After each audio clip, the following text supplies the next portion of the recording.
Well, good afternoon to you all. Good afternoon from Adelaide here in Australia. It's a pleasure to be with you and a pleasure to discuss this important topic on behalf of my organisation, the Adelaide Alumni Research Network, AARN, and of course in partnership with Mr. Jaffrey and Mile. The subject, as you know, is public-private partnerships, PPPs. What are they and how and when to use them? And before I begin, may I just speak briefly to the format that I'm using. It's my experience that that both speech and written text together are better in terms of getting message across than either alone. So you will see, of course, here the slides and indeed the notes which are guiding what I am saying. And I hope that will help you both follow the lecture and also provide you with a written record of what it is that I'm saying. So with those words of introduction, let's begin the lecture by letting me jump in and ahead to the conclusion. Let me immediately give you the key messages from this lecture. Firstly, that both experience and principles say that PPP arrangements can provide significant benefits to government and to societies. And secondly, that this is not always the case and that potential PPP proposals must be assessed on a case-by-case basis. It all depends on the details and the context. Let me now give you an outline of my lecture. What I want to do is start with definitions. What exactly are PPPs? And then explain how you go about creating a PPP. And of course, why you might consider it. Then I want to speak of principles. What theory is useful to understand PPPs? What is the experience of them? And so what do we know about them? Where and how to apply the concept? The last points I will make indicate the next steps to take if you wish to pursue PPPs. And that leads, I understand, into a short question and answer session, which will complete the lecture. Before I get underway, it's important to understand that this lecture is a high-level overview of PPPs. It is designed for executive level decision makers within government. And this lecture is followed by two more that give much more detail. So, if a result of this lecture, the decision is taken to investigate PPPs further, the next lecture will tell you how to do that. They discuss how senior officials can prepare advice for government executives and implement the process of PPP projects. The themes for those two subsequent lectures are firstly one summarising case studies and what they tell us is the experience of PPPs, and secondly the last discussing in detail how the decision to proceed with PPPs or not is made. Okay. With those preliminaries out of the way, let us begin. And we'll begin with a definition. PPPs are long-term contractual arrangements between government and a private company to provide public infrastructure. They are what the German Department of Transportation, Construction and Real Estate call, and I quote, long-term contractually regulated cooperation between public and private sectors. PPPs mean that contracts are written to share the risks and the rewards of projects to provide public assets. So, as dealing with public assets, they cover things like roads, hospitals, power networks, seaports and airports, etc. It's important at the outset to realise that there is not a single PPP model, but a spectrum of PPP arrangements, and I will describe the possibilities in more detail below. The benefit to government from PPPs is that the private sector can undertake some of the tasks of service provision, freeing the government to focus on other matters. The benefit for the private sector is one of two kinds. Either government pays them directly for the infrastructure and its services, or, number two, governments allow the private to charge prices for public use of that infrastructure. That second kind is called a concession. Or in some cases, PPPs are combinations of both forms. Now, often the private sector company has a number of parties involved. Most often the lead firm will be a construction specialist, and that firm will form a partnership, which is most often called a special purpose vehicle, nearly always abbreviated to SPV. The SPV often includes financiers, lawyers, insurers, and even on occasion state-owned enterprises are part of the joint venture arrangement. There is a great variety of SPVs, but importantly, they usually have high gearing ratios.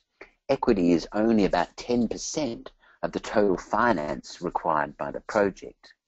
The rest is raised as debt or by bond issue, and often the financial partner within the joint venture arranges for that finance. So what happens under a PPP arrangement is that governments move from the provision of assets and services to the supervision of the private sector doing the same. In other words, governments give up control of the whole process of building infrastructure services. Instead, it focuses on ensuring the quality and the quantity of those services. Now, perhaps that will be clearer if I explain the steps to be taken in a PPP project. PPPs begin with the government specifying the service level performance required across the whole life of the infrastructure asset, which is typically 20 to 30 years. So imagine a set of key performance indicators, KPIs, and that those KPIs would be for all aspects of construction of the asset and its operation across its whole life of 20 to 30 years. Now, it is critical that the specification be detailed. There must be enough detail to guide the subsequent monitoring procedures and enough detail to allow any disputes to be settled and the terms of the arrangement enforced. In other words, all the detail needed to specify, monitor and enforce agreements. That is what PPP arrangements are fundamentally about. So, for example, if the PPP is for, say, a road building, the kind of detail it might specify includes how the road is to be built, what kind of concrete and steel, who must get the relevant approvals to construct it, who must test the soil for stability, etc., etc. The detail must also include how the road must operate. What are the safe speed parameters for the road? What must be its carrying capacity per hour? How frequently can lanes be closed for maintenance? How the emergency facilities that must be provided along its length. And the detail must also include the condition of the asset when it is transferred back to the public sector in due course. So how many cracks in the surface of the road will be acceptable? How many functioning lights? How much maintenance will be required? And what is the useful life remaining of the road when it is transferred? Etc., etc. I hope you can see that being able to specify this detail is often the most important step in the PPP process. Now, once the government has specified all relevant aspects of the project, it then decides if it will build and operate the road itself or if it will use a PPP arrangement. The first task is to estimate how much it will cost for the government to provide the services. This step creates a baseline to compare the subsequent offers made by the private sector. This step requires a device known as a public or a PSC, and I'll give you some more detail about that below. The PSC estimates the money amounts involved, qualitative assessments are also needed to complete the assessment. But once we know in detail what it will cost for the government to provide the services over the lifetime of the asset, government then issues tenders for the private sector to supply those services. The government does not specify how the service levels will be reached. The private sector, the companies within the private sector, then compete with each other in making bids to meet those specifications. The competition among the companies forces down their prices towards the costs of provision, and the government chooses the bid that gives the best value for money. Now, that is not simply the cheapest offer. Value for money requires that additional qualitative assessments be included as well. On the basis of the value for money and qualitative analysis, recommendations are made to government ministers. Now, inevitably, there is not a simple answer whether to go ahead or not. Rather, the executive level of government must add their own judgment to reach a final decision. And once the decision is made, then the monitoring and enforcement activities are undertaken to ensure the project meets the specifications. Now, let me repeat. When we want to consider why use PPP arrangements, let me repeat the take-home message before we begin, and that is the most important point about PPPs is that they must be assessed on a case-by-case basis. PPPs are neither good nor bad in general. They are simply better or worse in practice and in particular cases. However, there are some general advantages that are routinely claimed for PPPs.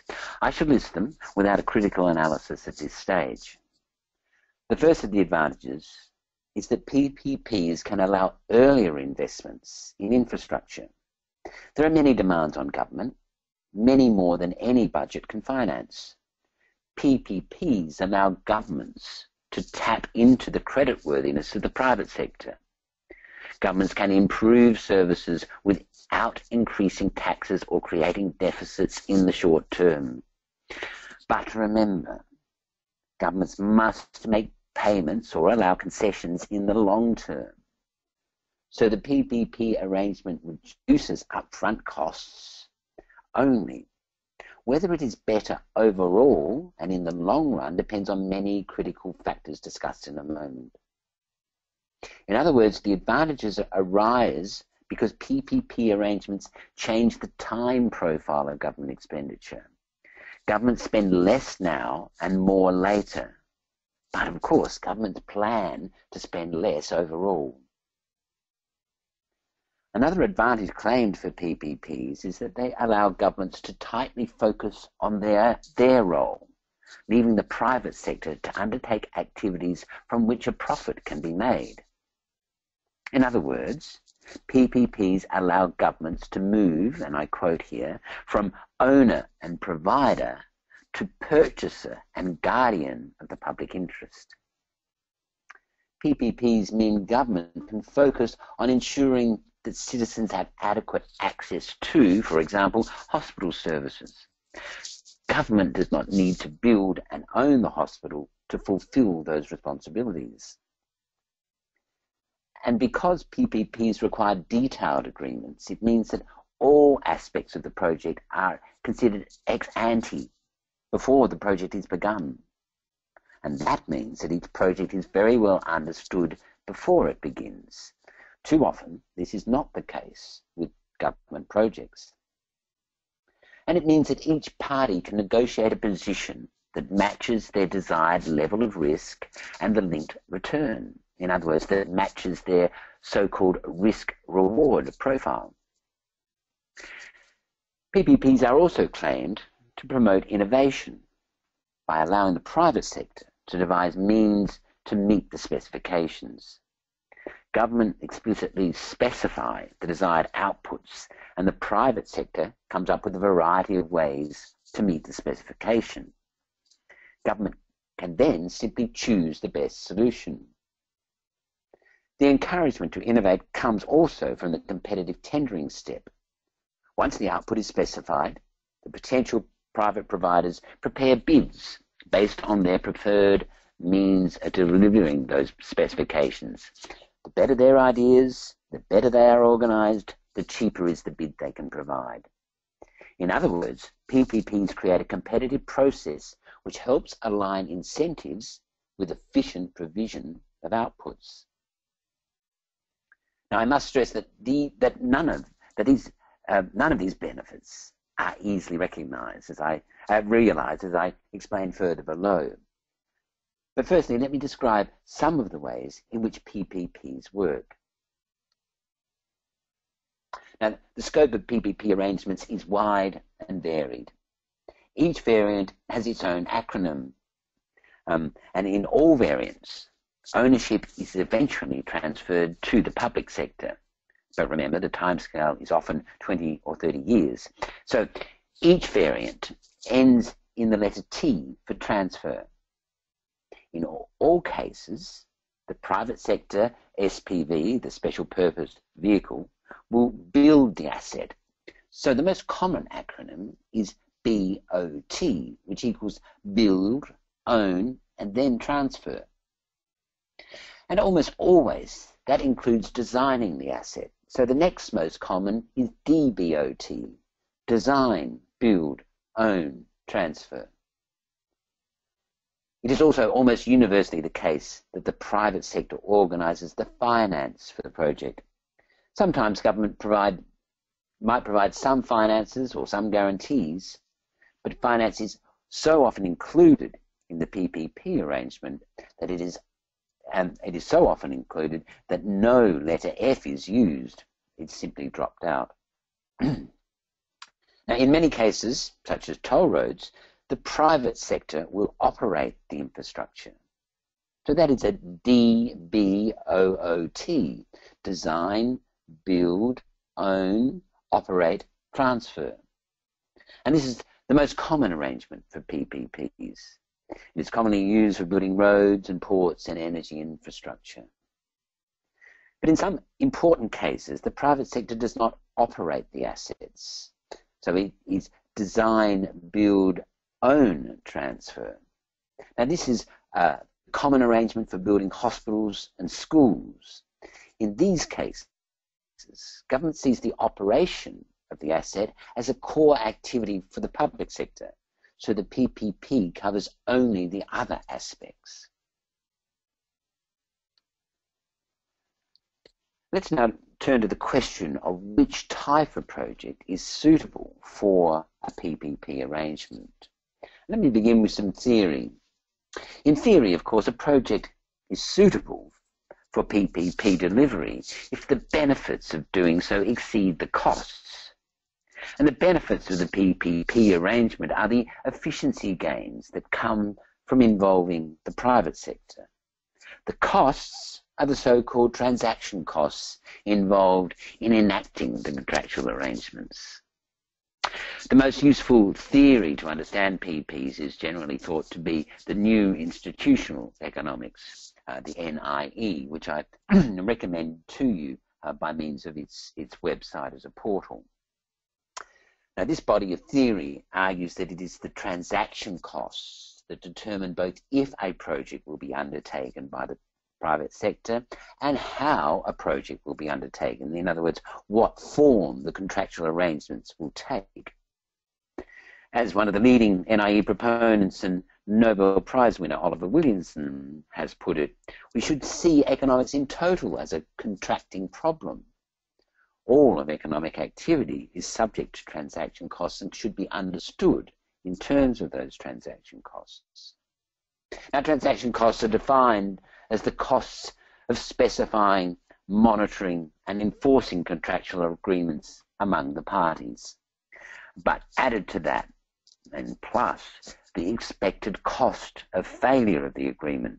All agreements, no matter how good, will fail, and the transaction costs include the expected costs of failure, where those expected costs are the costs of failure multiplied by the probability of failure. Now, I will not turn this into a lecture about the NIE.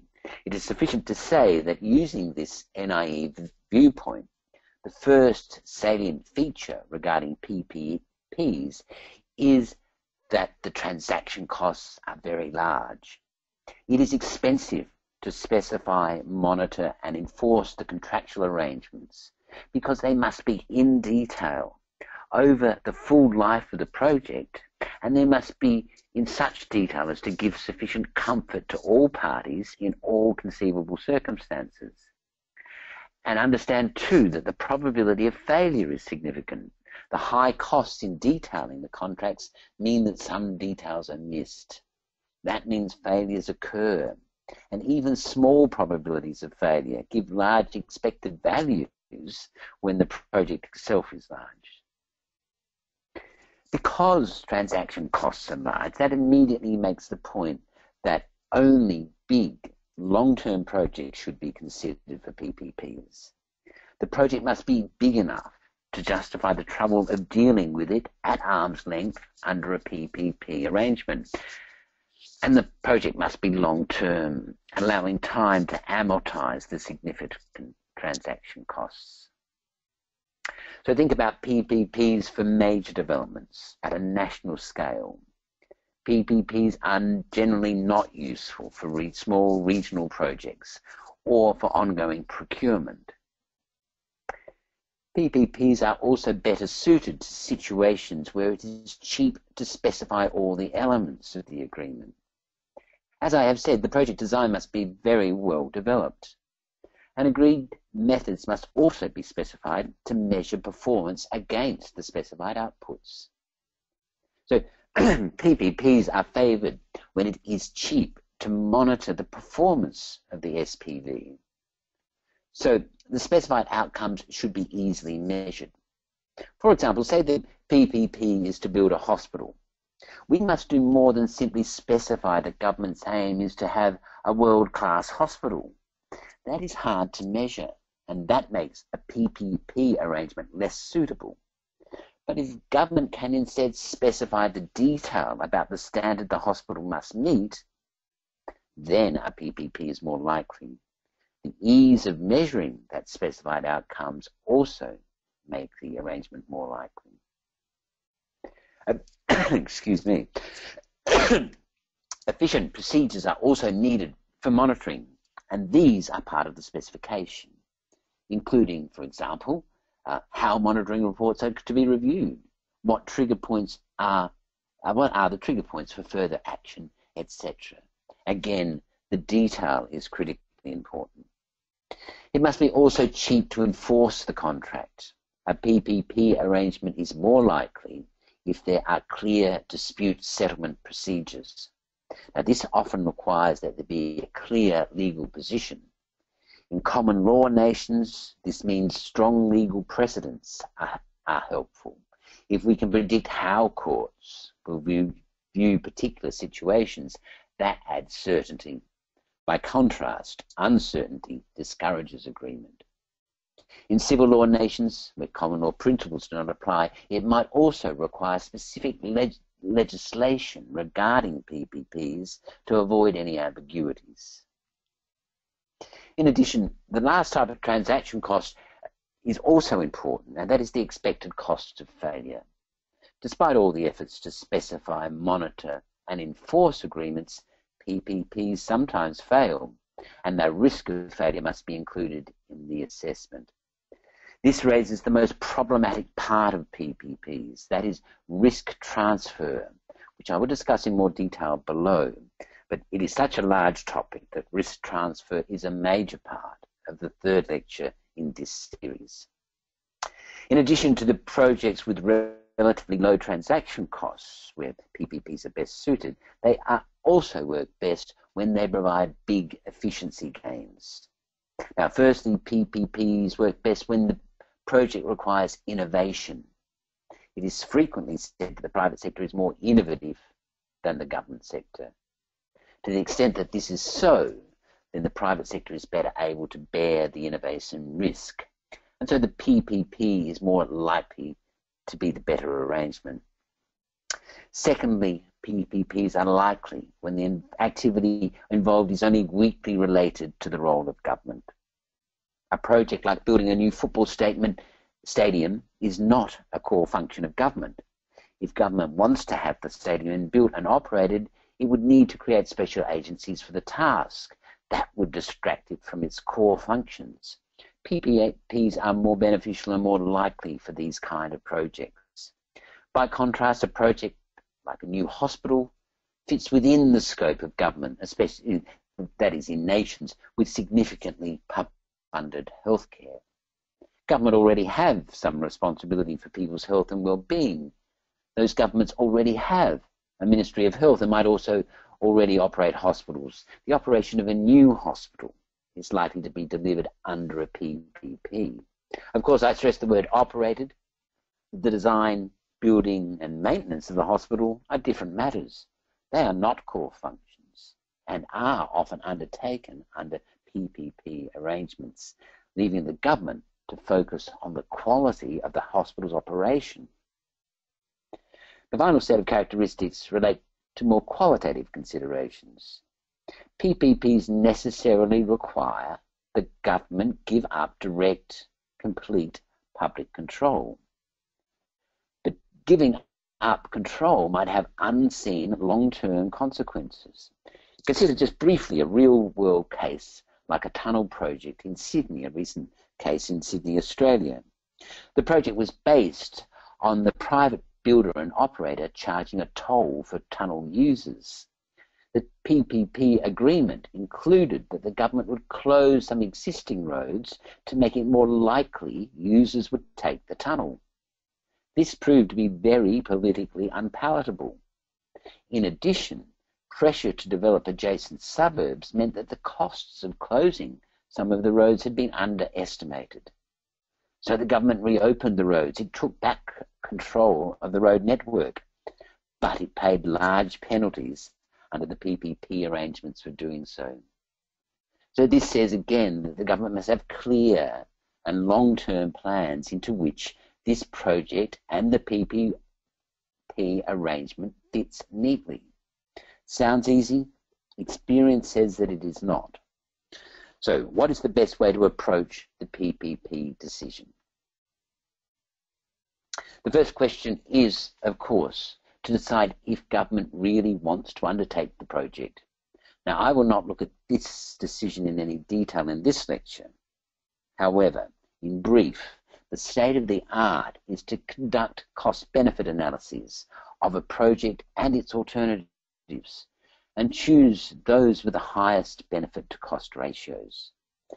In addition, we would augment that cost-benefit analysis with qualitative assessments of projects, including an assessment of their moral worth. And judgments are then made by informed decision makers with the legitimate authority at the executive level of government. Those judgments include assessments about the relationships among projects. It is about strategic policies that focus on complementarities and synergies. Now that is as much art as it is science, and it is definitely a topic for another day.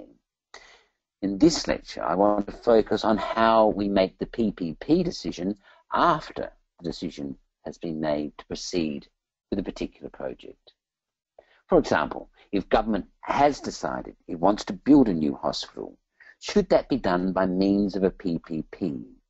Let me describe the state-of-the-art means for making that assessment.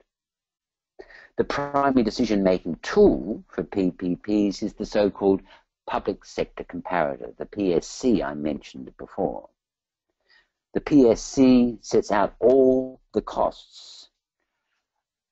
Excuse me.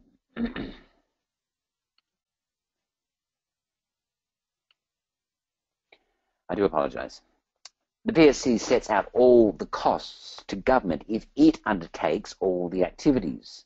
In other words, if government did not use a PPP, what is the cost to government of achieving the desired outcomes? That PSC figure is then compared with the cost of proceeding with the PPP. In other words, what would it cost government if it did use a PPP arrangement? The amount is simply what price is offered by this special purpose vehicle with the best value for money offer. The only added complication in that is that that some risks are transferred to the private sector by government, but some risks are not transferred. The government cannot avoid some of the risks involved in the project, and because those risks stay with the government, they must be added to the PPP cost. Now, the best way to explain each of the elements is by using the following diagram. The stacked bars on the left represent the costs if the government undertakes the project without a PPP. The stacked bars on the right show the costs of operating with a PPP arrangement. If the left bars rise higher than the stacked bars on the right, then the costs of government doing it are greater. And in other words, there is a financial gain in proceeding with the PPP. We can consider each element in the left-hand bar. The first element is the so-called base cost under public sector delivery. So in the case of building a hospital, we begin by specifying all of the so-called raw costs, the construction costs, the costs of equipment purchases, the costs of operating the hospital, the costs of maintaining the hospital. All of these need detailed estimates for each year of the project.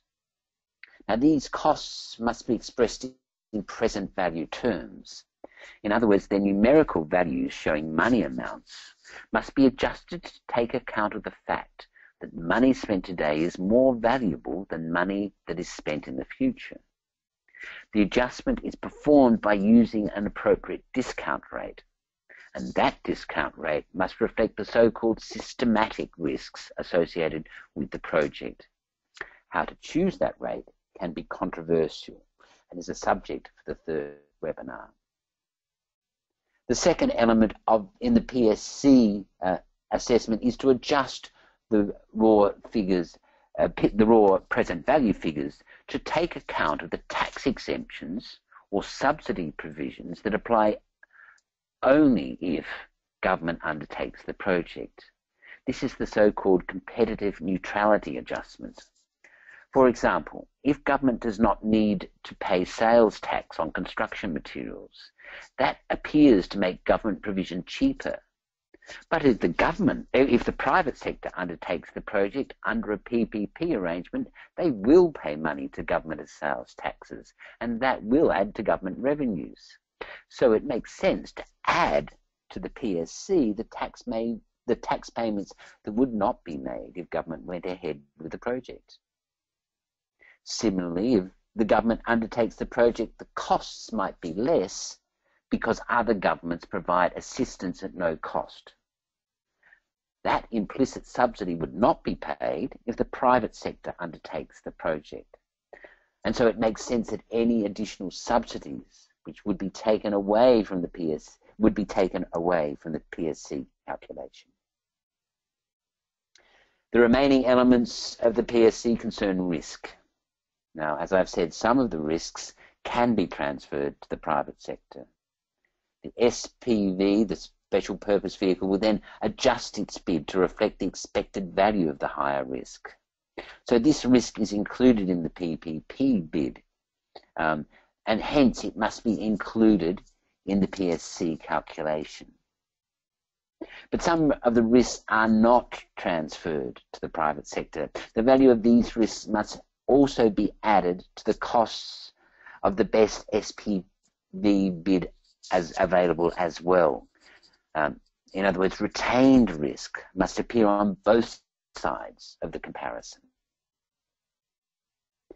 Once government has estimated all the costs of it undertaking the project without a PPP, it issues requests for tender documents to the private sector. Government does not need to know what costs the private sector faces. It can assume that the private sector bids cover all costs and provide an adequate expected profit. Government simply adds to that bid offer the expected costs of retained risks, and then we have the full comparison. And the advice based on this quantitative assessment is simply to compare the height of the two stacked bar charts. That now then completes the content of this first webinar. It is, as I have said, only an introduction. And let me conclude it by restating those key messages, this time in a little more detail. There are good reasons to think PPPs can help. There are clear principles to encourage us to use them, and there is considerable experience to guide their application. The decision about whether to use PPP arrangements are complicated. As I have described, the difficulties arise in the detail needed and the large scale and long life of the projects. The assessment process must be thorough and systematic. Central to the assessment is the quantitative work. That is required before any advice can be given to the executive level of government. Once the advice has been prepared, judgments will still be required by the executive level. Now, if this afternoon you have heard enough to be interested in hearing more about PPPs, I recommend these following steps. Firstly, please feel free to contact me to follow up on any of the issues I've raised. The AARN has a small team that are expert in dealing with PPPs. We neither advocate for or against them, but we can help you with some preliminary advice.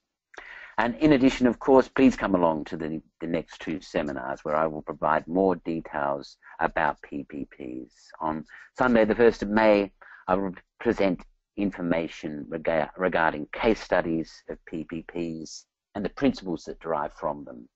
5 weeks later, on the 5th of June, I will give more detailed advice about how to make the PSC assessment and how to combine the quality elements. That then completes my presentation, and I look forward to some questions from you.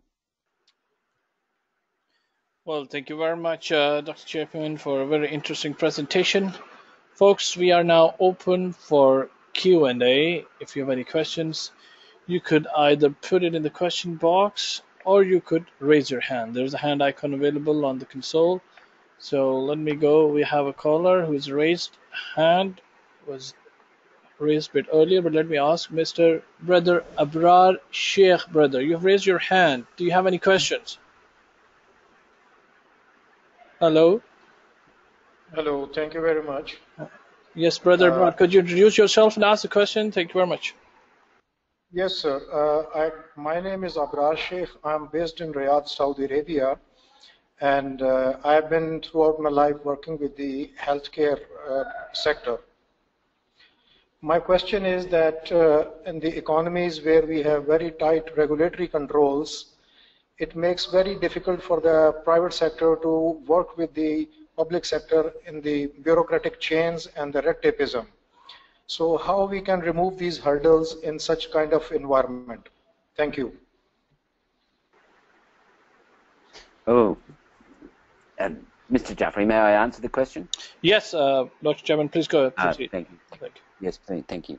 Oh, it is an excellent question, and it is a problem that recurs.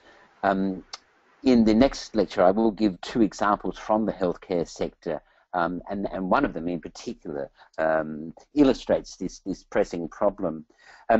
Regulatory controls, of course, are very much needed in the healthcare sector, and those regulatory controls would apply no matter whether we use a PPP arrangement or government provision. But the private sector, of course, is unfamiliar often with the strictures and rules of government, and this is a constant source of problem. I would just repeat the point that I made previously, though, that where we have these kinds of problems, it is comforting to the private sector, at least, to have specific legislation concerning PPPs. I don't mean particularly to give them protection from regulation, but rather to clarify their position with regard to regulatory provisions. So, look, I think the problem is especially important in healthcare. And I could invite the gentleman, please, to join me for the next webinar, and perhaps we can add to what I've said already. Thank you very much. Thank you very much, Brother Abrar, for an interesting question. As Dr. Chapman suggested, it would be nice if you could stay tuned to our webinar.mile.org to learn about the next series of the webinar, which Dr. Chapman will be delivering live on the same platform. So thank you very much. Let me go to another caller who's raised a hand. We have Mr. Brother Zaid Al-Abadali. Oops, sorry. Oops. Yes, yes. Brother Zaid, could you please introduce yourself and ask the question? Sure. My name is Zaid, and I work as an engineer in King Abdullah City for atomic and renewable energy in Saudi Arabia and Riyadh. K-Care is a semi-government entity, and we are a regulator and a promoter for atomic and renewable energy. So I just wanted to know if you have any what could be the application of PPP in atomic and renewable energy, since we don't execute projects and we are going to do it with power purchase agreements and independent power producers. Yes. This is my question. Yes. Thank you very much for the question. Yes. It's important in a number of ways.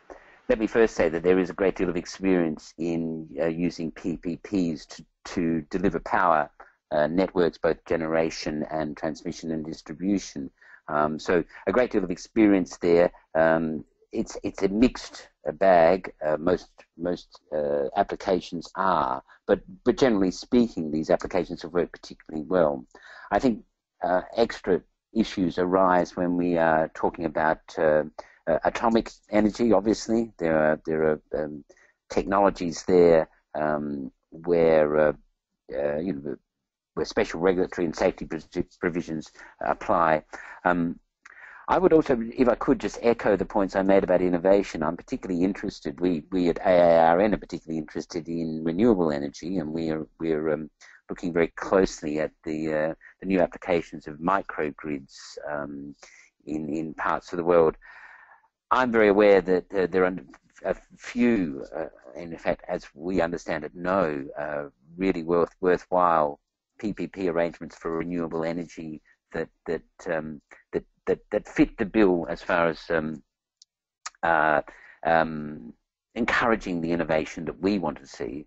So I think that's a particularly important area that needs further work. The experience there is thinner in general, and as I say, it's not directed to tapping into the innovation that the private sector can bring to bear. So I would say there's more work to be done in that area, but I think the general point is that PPPs can work particularly well in power networks, both generation and transmission. Thank you very much, Brother Zaid, for the question, and thank you for the answer, Dr. Chapman. Let me move to a question box. We have another one from Brother Mahmoud Sharaf. The question is, now we have the MOH, which is the Ministry of Health, NKSA, is announcing the intent to outsource health services from private sector, but still they're building more hospitals. What would be the right way for PPPs in this regard? Oh, this is an excellent question. This is a bit innovative, of course, and it certainly has been done in other parts of the world, in the United States, for example.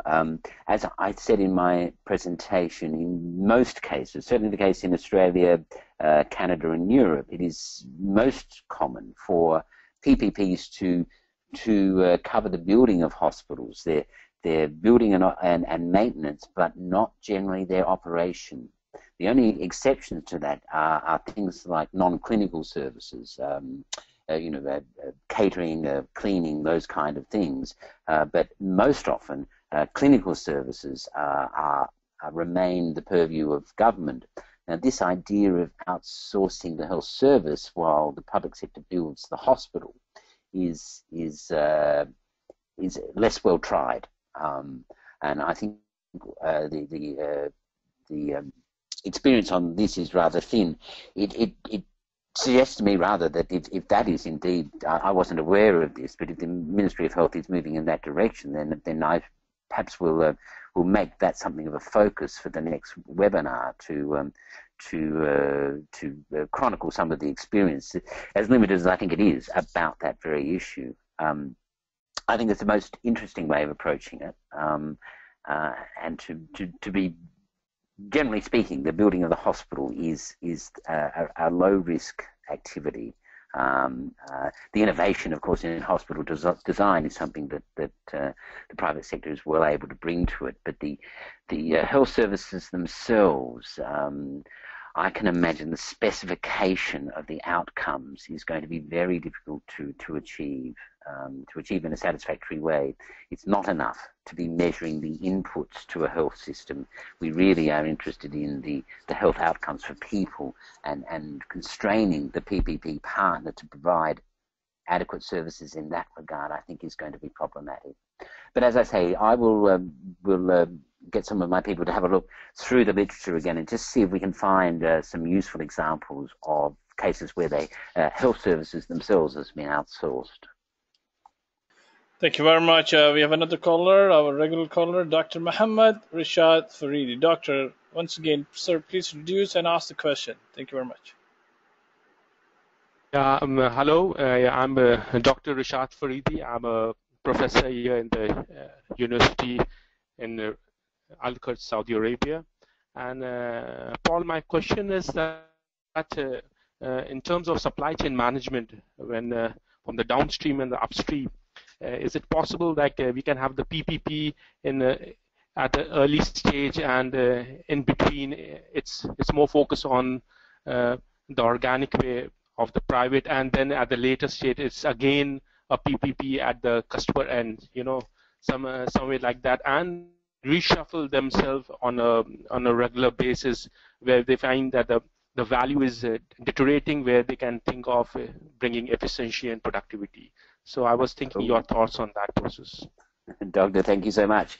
Yes, I think that's a very useful way of thinking about it. I'm always encouraging my students to think, as you probably are too, in terms of supply chains and how they're arranged.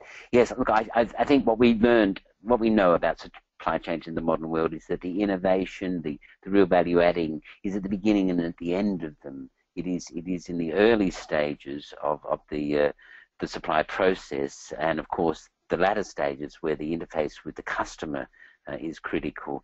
In between are fairly routine tasks, and I think it perhaps is implied by the way you put it, that, and I quite agree with you, that the routine tasks can in fact be matters for public sector provision, especially if the public sector has experience at those activities. But if we want innovation, if we want to find the optimal places to put the private sector in those supply chains, I suspect, as your question quite rightly implies, that it is at the highest upstream and downstream points, so that we use the private sector where it is best suited.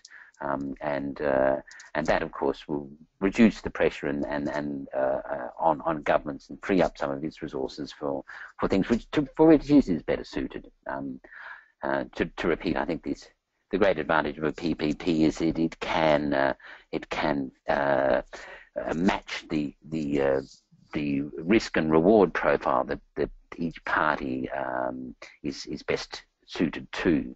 And I think, generally speaking, we would understand that the public sector, the government sector, is not best suited to innovate or indeed to deliver value to the end user. So all of that's important. I would just add very quickly, though, that it does depend on the supply chain, and I just refer back to the point we were making before about hospitals. Hospitals, the operation of hospitals it's somewhat controversial to use PPPs there. The operation of roads, for example, or accommodation facilities, that is not controversial. So, yes, I'm getting rather off the point, but I do appreciate the question. I think that the need for the private sector to be involved where it is most optimally done is the key, and it is the beginning and the end of the supply chains. Thank you. Thank you very much. Thank you. Thank you, Mr. Paul. Thank you, Mr. Ali, for giving me the opportunity. Thank you for the excellent question, Dr. Muhammad. Let me go to the last question we have in the question box from Professor Dr. Venu Gopal, who's a clinical director in Ibn Sina National College for Medical Studies, Jeddah. The question is, would like to know who can help and provide professional partnership for my dentistry service to public in place of government's unreachable resources. Oh, again, there seems to be quite a lot of innovation going on in Saudi Arabia. I don't know of any cases of dental services being provided under PPP arrangement. It does not mean that it doesn't happen. But as to who would be the likely partners, that is exactly the question I think we would be asking. Can I say that clearly there may be some firms which have specialised in provision of dental services. They could be a request for them to tender could be given to them, but I think there are few such firms, and therein lies a problem, because if what we want is a degree of competition at that tendering level, and if the market is thin, if the number of potential providers is small, then I think the outcome is likely to be somewhat in jeopardy and problematic.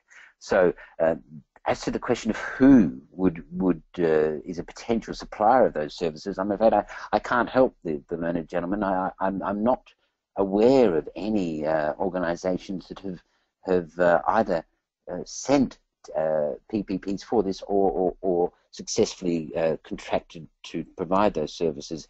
Again, look, I have got some people who can look at this for us over the time before the next seminar. If we find anything, I will certainly make reference to it when we speak again. But certainly I can't, off the top of my head, provide any useful advice on that matter.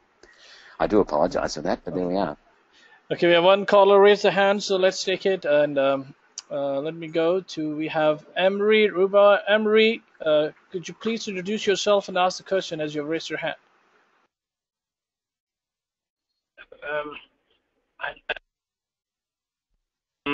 I'm Emery Rubagenga. I'm calling all the way from Rwanda. I'm in education sector here, and we have approached the government in a PPP relationship to suggest an e-curriculum digitalization of the whole primary and secondary education and program. We're facing a problem. I think the legacy from the procurement and the zero corruption mindset, of course, which is a positive thing. But again, the public civil servants are more concentrated into this procurement system, very different to the PPP model. And how do we now approach the authorities? Yet we are submitting unsolicited proposals. So I want to know your experience and perspective in that regard. Oh yes, well, my experience of this does not extend to Rwanda, but I don't doubt that the kind of issues that we've confronted in other places are part of the picture there. I do hear what you're saying about the legacy from the previous procurement systems and how to break through that with a PPP relationship even as a suggestion is particularly difficult. PPPs require that governments give up a certain amount of control. If there is no giving up of control, then there is no value in the arrangement. It is about the private sector taking on risks for which it is best suited. Now, of course, if there are corrupt practices, if there are people benefiting from a procurement system well, from you know their incumbency within that system, then I do think you have a particularly difficult problem. I mean, we can certainly provide argument. We can provide arguments that are based on efficiency grounds. We can provide advice from you know bodies like the IMF and the World Bank, which clearly support PPPs as a robust and transparent process, which can improve on the old procurement models. And I think that argument can certainly be put strongly. But how indeed to move officials who are personally benefiting, or who might hope to personally benefit from a system, that is an acute problem. We have seen it in a number of places in East Asia where we try to operate, where we've tried to provide advice. I can only offer my sympathies, really, and let the gentleman understand that this is a problem that recurs. And I know that's not much use to him, but if you're at all interested in gathering the evidence, if that will be of any use, perhaps be in touch, and we might be able to see if we can provide some arguments that you might use in that regard. But as I say, arguments are only part of the picture. There needs to be political pressure and other changes, as well as I don't doubt the gentleman knows. Well, thank you very much. Thank you, Mr. Emery, for calling all the way from Rwanda. And now this really brings us towards the end of the webinar. Dr. Chapman, any concluding remarks that you would like to give before we dismiss out? Oh, not really, other than to say, you know, please come on. The next one, I think people will find that we'll start to focus on the common problems. And I think I've been wanting to allude in the question and answer session, but I think we'll have to hold that over to a later time. But I think if people grasp the common problems, that will start to put the bigger picture in some perspective. So please attend next time, and I look forward to further robust question and answer session from you. Thank you very much. Thank you very much indeed for your time, and folks, thank you very much for attending this webinar. As Dr. Chapman said, this is going to be a series of webinars on PPP, so please stay tuned to webinar.mile.org to learn about our upcoming programs and also about the next date that we will be scheduling and announcing on the same platform for these series of webinars with Professor Chapman. So with that note, I would like to end this webinar. You all will be automatically dismissed out. You all have a good day, good afternoon, good evening, wherever you're calling from. Wassalamu alaikum wa rahmatullahi wa barakatuh.